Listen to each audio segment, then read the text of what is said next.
வலிச்சுக்கிட்டே இருக்கும். திடீர்னு ஒரு நாள் பக்கத்தில் ஒரு சூடாயத்தை எடுத்து டங்குன்னு நடு மண்டையில் போட்டார். ரத்தம் கொட்டுது, மண்டை உடஞ்சிச்சு. அப்போ அந்த பெண்மணி எனக்கு தெரிஞ்ச பெண்மணிங்கிறதுனால ஒரு 10 நாள் கழிச்சு வருது. நல்ல பெரிய கட்டோட வந்துச்சு. என்ன ஆச்சு அப்படின்னதுக்கு, இந்த மாதிரி சாமி மண்டையில் அடிச்சிட்டாரு அப்படின்னாங்க. ஐயோ, என்ன பண்ண அப்படின்னதுக்கு, ஒன்றும் பண்ணலண்ணா, நான் பக்கத்தில் தான் உட்காந்து தியானம் பண்ணிட்டு இருந்தேன் ஒரு வாரமா. ஆனால் பாரு, நான் அவர் அடித்ததுக்கப்புறம் மிகப்பெரிய ஒரு மாற்றத்தை உணர்றேன் நான்.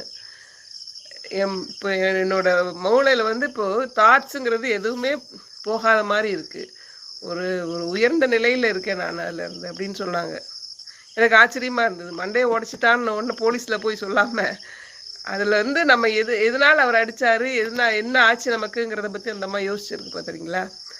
அதுதான் வந்து ஒரு மெச்சூர்டான ஒரு பர்சன் பண்ணக்கூடிய வேலை. நிறைய